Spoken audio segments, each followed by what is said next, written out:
Now I think it would be fair to say that our turnkey classic, the car that I bought just to have a good time in and not worry about any work that needed doing on it, has ended up being pretty much the opposite of that. When we picked the Mini up day one, we had some issues, as you saw in the last video, and since then things have kind of gone from bad to worse. You remember when I said this? There's a big difference between trusting your heart and kind of going with your gut, and this was 100% going with my gut and just knowing that the Mini's been looked after. Well, I'm definitely regretting that, and the car has, oh hi Tiggy, there's my cat.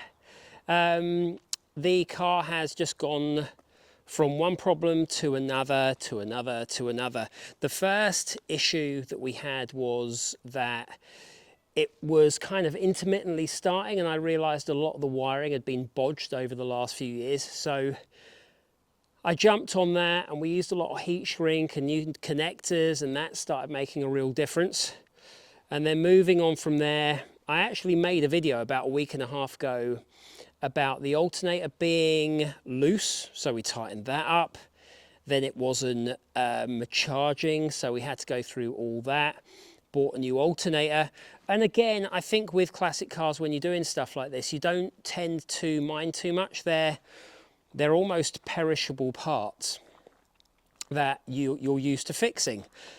So we got the alternator done. Then I called my mechanic, Michael, who you'll start seeing some of my videos, and he gave me a knock on the door after having a look at the car for a few days.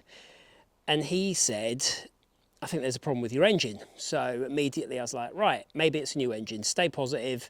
If it is, it doesn't matter. And we found that cylinder 3 wasn't firing right. So that was the next thing we had to fix, and we got cylinder 3 fixed. Anyway, let me get this door open on this new unit that I've just hired, and we can actually have a look at this Mini as well and talk about what else is wrong with it.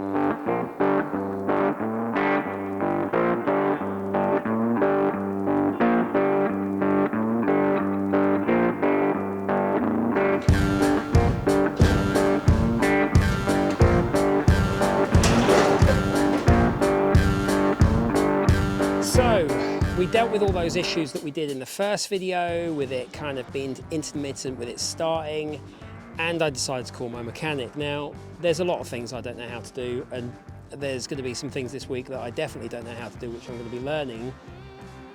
But what he came back and told me after a few hours of looking at the car was it wasn't running right. So it was a little bit wet on the third spark plug. So he tuned the engine a little bit, we did a compression test, everything was good there. Once we changed the spark plugs, the car fired into life, and it was absolutely great. So the engine's running absolutely sweet as a nut, and we decided to take it out for a test drive, and within 20 meters of leaving the storage place, there's a knock from the engine.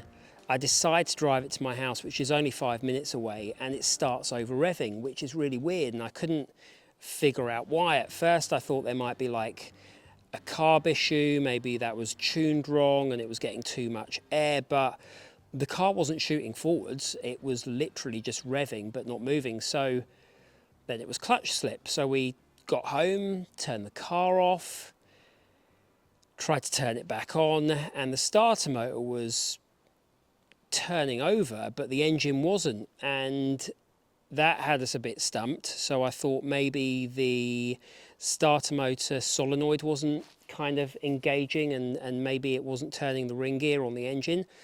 So we took the starter motor apart, and the starter motor was absolutely fine. And that kind of brings us to what we found. Whilst the starter motor was off, I had a little look through where the gear from the starter motor engages the engine, and we were able to freely turn the gear, and that was weird. Like, that shouldn't happen. Obviously, if I could turn that with my finger, I'd be able to start the car, and I'm not that strong. So the next thing that we decided to do was kind of start diving into that end of the engine, seeing what was going on with the clutch, because another symptom that we had is when we turned the car off, we could hear something freely spinning in the end of the engine, which again isn't meant to happen.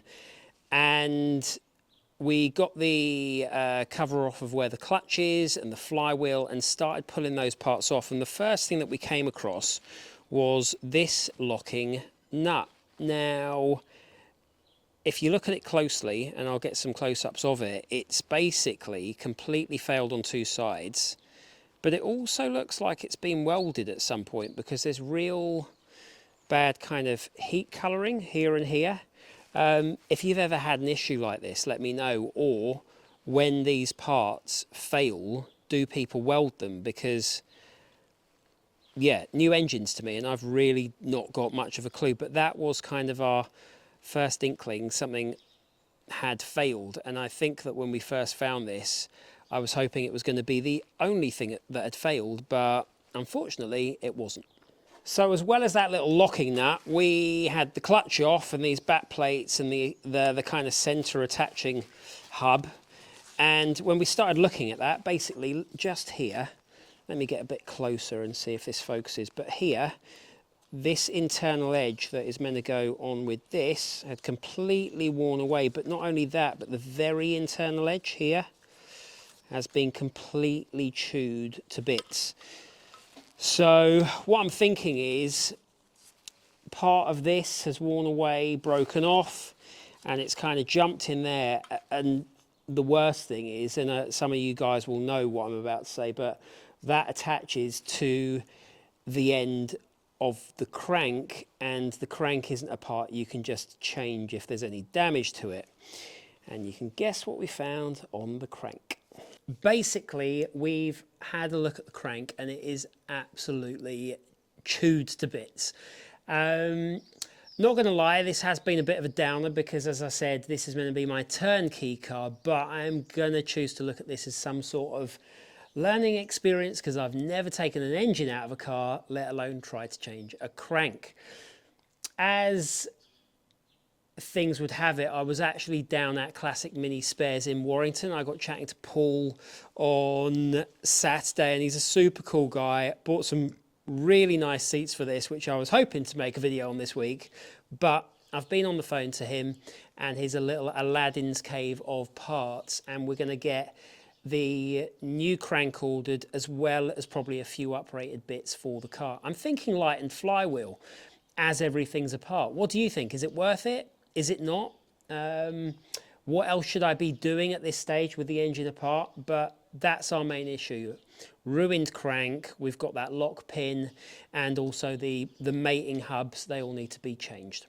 So to kind of get as far as we have with the car, we've already had to get 3 of the engine mounts loosened up to tilt the engine to get the cover off of the clutch. So we're halfway there with getting out the engine already. Well, I think we are. So that's the plan this week.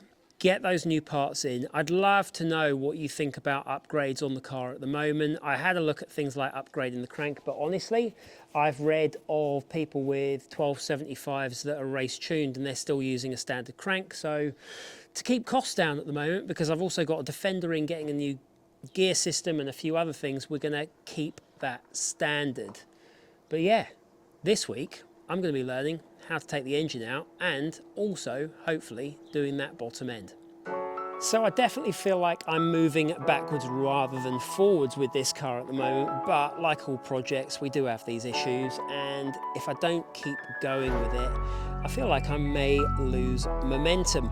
You'll notice this is a bit of a new filming location for us, and the reason for that was I'm hoping once this is fixed, that we'll be getting the GT6 in here so we can actually focus on getting that on the road as soon as possible. But for now, this is a very short video on me and yet again my broken Mini. If you're needing some inspiration on getting going with your car, please hit subscribe because I will be getting these fixed in the very near future, and hopefully I'll catch you soon. Bye guys.